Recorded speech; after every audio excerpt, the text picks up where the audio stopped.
Bem, aqui eu queria apresentar alguns números, né, da Senacom. Esse ano, a Secretaria Nacional do Consumidor, que é ligada ao Ministério da Justiça, a quem cabe capitanear, com base no artigo 4º do CDC, o Sistema Nacional de Defesa do Consumidor, o SNDC, apresentou o Consumidor em Números, justamente naquele dia, no dia 15 de março, né, consagrado aí como o Dia Mundial do Consumidor, justamente por causa daquela fala do Kennedy que eu trouxe no início aqui. Ela apresentou alguns dados. Aqui, esses dados são acessíveis pela internet, basta você pesquisar aí consumidor em números, no dia tal, no próprio site da Senacom você encontra o relatório completo. O que eu queria destacar aqui para vocês? Vejam só. A variação, né? Isso aqui é um dado que mede justamente a variação entre o ano de 2019 e o ano de 2020. A gente tem aí justamente a questão da pandemia e vejam que áreas variaram substancialmente, né?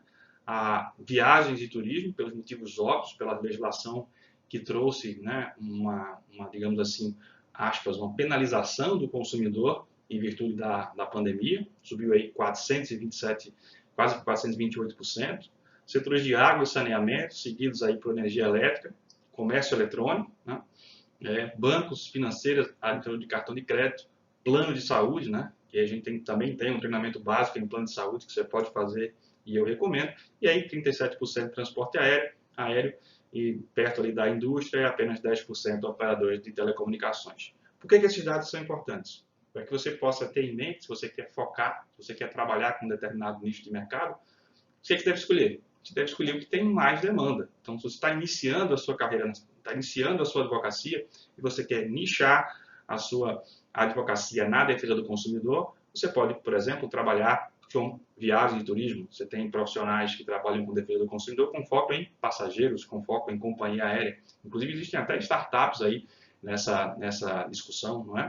Trazendo essas discussões para essa realidade, intermediando, buscando fazer soluções, inclusive com alguma intervenção da OAB, por muitas vezes não ter advogado, tirando o mercado do advogado, mas isso é outra questão. O que importa aqui, o que eu quero focar aqui para que você possa pensar e refletir quando você estiver sentado ali, conversando com seus botões e pensando em que é que eu vou atuar. Eu gosto de consumidor e eu quero focar, eu quero me especializar, eu quero conhecer o nicho de mercado, eu quero saber como é que é essa discussão de passageiro, de atraso de voo, eu quero conhecer as resoluções da ANAC, quero conhecer como pensa o STF, como pensa o STJ, eu quero focar, eu quero nichar. Esse aqui, pelo desenho, pelo gráfico, é uma área interessante, seguido por muitas outras. Qual é o outro dado que eu acho que você deve consultar para saber? O Justiça em Números do CNJ. Entrar lá no site do CNJ e baixar, né, o relatório do Justiça em Números e observar quais são as demandas que lhe chamam a atenção. Inclusive, você pode verificar de acordo com o seu tribunal, com a sua região. Bem, aqui, ainda dentro do consumidor em números, da Senacom, ele compara aí o índice de solução dos PROCONs com o índice de solução do consumidor.gov. Obviamente, aqui ele está fazendo enaltecendo o consumidor.gov, né? Mostra aí que teve uma relação maior. Mas o que eu quero destacar aqui é que você pode também atuar, mas por que isso é relevante? Para que falar do consumidor.gov? Por que isso é relevante? Porque você pode atuar na tutela administrativa do consumidor. Você pode fechar um contrato com o seu cliente para buscar resolver o problema dele. Pouco importando se você vai para a via judicial ou não. Até porque o nosso sistema hoje é muito portas. Pouco importa se você vai resolver no judiciário ou fora do judiciário. O que o seu cliente quer é o problema resolvido. Então, contrato de honorários na mão, procuração também contrato de honorários na mão, procuração na outra, tratando com lealdade e boa fé ao seu cliente, você vai lá, vai resolver o problema do seu cliente e receber os seus honorários dignamente e honrosamente. E aí, a estatística aí, né, por segmento, aí está o segmento que mais conciliou aí telecomunicações, vai seguindo serviços financeiros, etc. E uma excelente área de atuação também, nova, e que é importante se especializar, conhecer bastante, é aquela que trata do superendividamento, né? Em via de regra, são pessoas que não têm uma condição favorável, porque justamente estão superendividadas, mas muitos bancos, tenho certeza, que irão realizar mutirões, que irão buscar, inclusive, conciliar, irão buscar os órgãos de defesa do consumidor, então, o consumidor.gov para trazer soluções para os seus consumidores, dentro de uma nova lógica instaurada pela lei de superendividamento. Né? O tempo irá nos dizer como isso vai acontecer. Bem, aqui eu queria falar um pouquinho dos PROCONs, né? Eu acredito que os PROCONs eles são realmente um instrumento muito importante, né? E o que é um PROCON, para quem nunca estudou ou se debruçou sobre o PROCON? O PROCON, na verdade, seja no âmbito dos estados, municípios, Distrito Federal, é ele que tem a competência, né, para a proteção e defesa do consumidor, conforme estabelece lá o artigo 4º do decreto 21.81 de 97, que é um decreto que eu recomendo a leitura, que é o decreto que regulamenta aí, o Código de Defesa do Consumidor, tá? Esses PROCONs eles são criados por lei específica, ele pode ser um órgão dentro da administração pública ou pode ser uma fundação, por exemplo, como acontece com a Fundação PROCON São Paulo, ou seja, ter uma personalidade jurídica diferente, ser criada, né, uma fundação, ou ser um órgão, uma secretaria, como acontece aqui, por exemplo, em Pernambuco, né, tanto no PROCON estadual quanto no PROCON municipal da capital, né, são secretarias. E o que é o PROCON? Do ponto de vista técnico aí, na definição do professor Antônio e hoje ministro Antônio Vasconcelos Benjamin, o PROCON é a designação simplificada, com algumas pequenas variações, dos órgãos estaduais e municipais de defesa do consumidor. Sua principal atribuição é aplicar diretamente as sanções administrativas aos fornecedores que violam as normas de proteção ao consumidor, tudo em conformidade com o disposto nos artigos 55 e 60 do CDC, conforme eu falei para vocês, naquela tutela administrativa do Código, e o decreto 2181 de 97, que o regulamenta.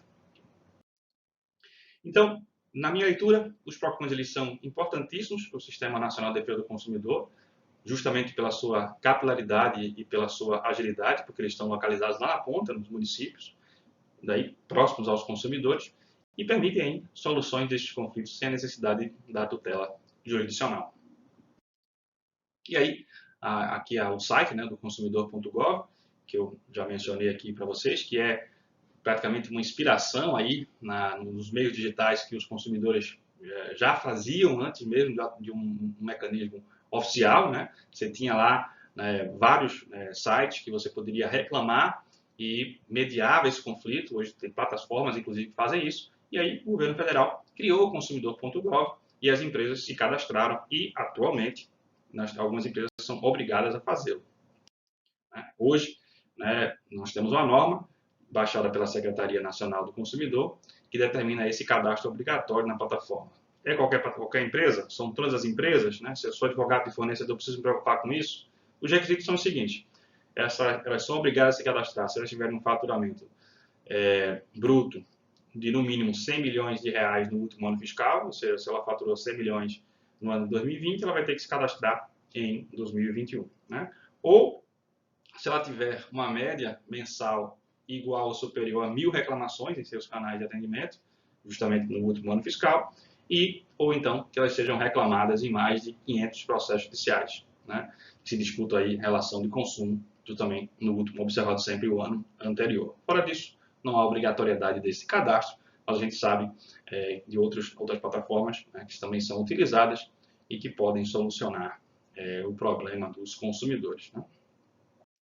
Bem, aqui a gente entra numa outra questão também interessante, que é a das agências reguladoras. Né? No Brasil, depois da Constituição de 88, a gente houve a criação de várias agências, né? A Anatel, a ANEEL, a ANS, a ANP, a ANAC. E qual é o objetivo dessas agências? É justamente regular os mercados. Aí, cada agência tem o seu mercado, né, específico. Então, ela realiza a fiscalização da atividade privada dessas empresas, né, que sejam concessionárias, permissionárias, que prestam serviços públicos, notadamente serviços públicos essenciais, né, para o país, buscando aí justamente a defesa do consumidor dentro dos seus objetivos. A definição desta reguladora, que eu trago aqui para vocês, né, é uma autarquia de regime especial, encarregada da regulação, controle e fiscalização de serviços públicos, atividades e bens transferidos ao setor privado, politicamente neutras e imparciais de setores e mercados específicos, estabilizando aí o convívio de interesses públicos, coletivos e privados, instituídas em razão do fim do monopólio estatal, né? Justamente como eu disse, a partir ali do finalzinho, a gente tem as agências, praticamente todas vieram ali a partir do início dos anos 2000.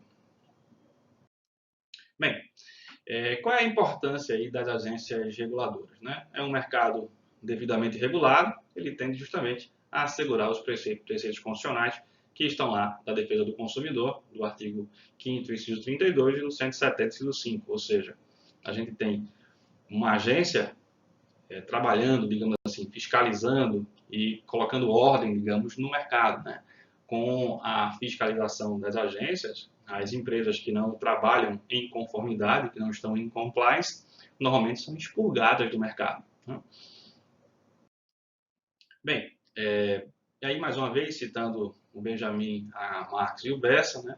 As agências reguladoras possuem o dever de agir de modo articulado e harmônico com os órgãos públicos. Por exemplo, agora a recém-criada ANPD fez vários convênios com a Senacom, com o Ministério Público, né, para justamente atuar de modo articulado e harmônico, cumprindo aí o que dizem os doutrinadores. Bem, voltando à leitura, articulado e harmônico com os órgãos públicos que possuem a função principal de proteção do consumidor, cumprindo-se desse modo a diretriz constitucional de defesa do consumidor pelo Estado e o princípio da eficiência da administração pública.